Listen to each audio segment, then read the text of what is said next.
પ્રમુખ એજ્યુકેશનમાં તમારું સ્વાગત છે। આજે ધોરણ 6 પ્રેક્ટિસ વર્ક પ્રકરણ 1 ગણિતમાં પેટર્ન તેમાં ઉકેલોને ચકાસો એમાં પ્રેક્ટિસમાંથી પ્રશ્ન 3 નીચેના વિધાનો ખરા છે કે ખોટા તે લખો। તો અહીંયા આપણે સંખ્યા શ્રેણીને ફક્ત સંખ્યાઓ દ્વારા જ દૃશ્યમાન કરી શકાય, ચિત્રો દ્વારા નહીં। તો કે ખોટું। ત્રિકોણીય સંખ્યાઓ અને ચોરસ સંખ્યાઓ સંખ્યા ક્રમના ઉદાહરણો છે। તો કે ખરું। પ્રથમ ગણતરીની સંખ્યા અને ત્રીજી એકી સંખ્યાનો સરવાળો 5 છે।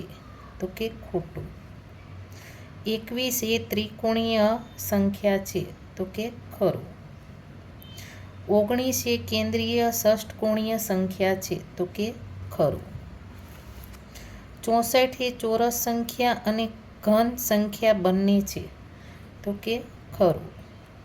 સંપૂર્ણ આલેખમાં બધા બિંદુઓ જોડાયેલા નથી।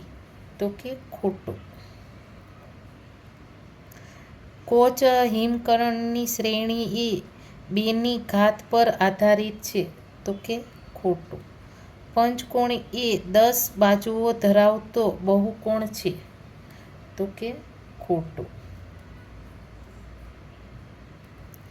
36 એ ચોરસ સંખ્યા અને ષષ્ટકોણીય સંખ્યા બંને છે।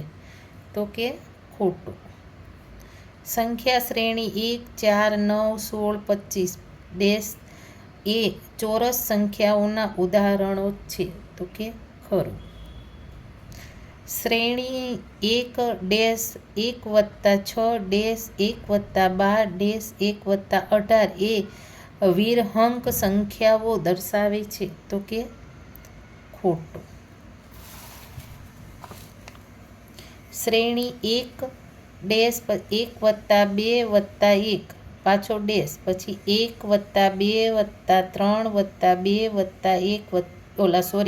+ 1 પછી કે અનંત સુધી એ ચોરસ દર્શાવે છે। તો કે ખરું।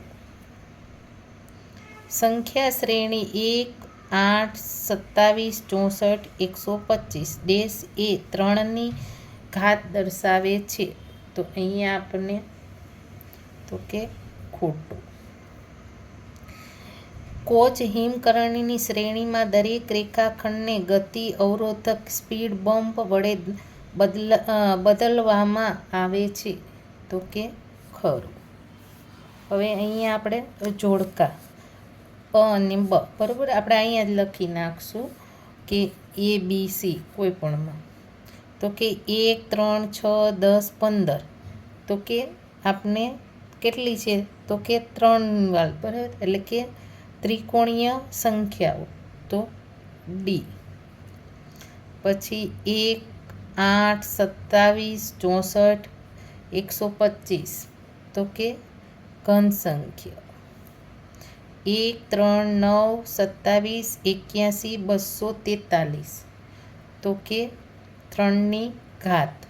તો કે ઈ આવશે।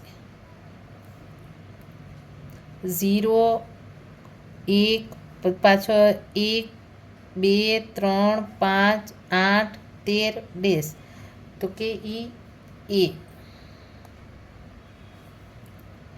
1 7 19 37 61 તો કે બી।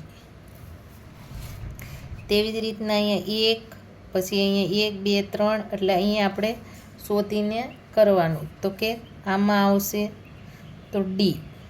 અહીંયા આપણે આગળ લખી નાખીએ છીએ બરાબર, આનો આન્સર આગળ લખીએ છીએ। પછી અહીંયા પણ 1 4 આવી રીતના ગણી કરવાના। તો કે 9 એવી રીતના છે। તો કે કેમાં આવે? તો કે ઈમાં। પછી આમાં 2 પછી 1 2 3 4 તો કે આપણે આવશે બી। અહીંયા 5 પછી કેટલા 2 4 6 8 9 તો અહીંયા આપણે 5 9 વાળું ગોતવાનું બરાબર। તો અહીંયા આપણે મળે 4માં એ અને 5માં આવશે તો કે સી।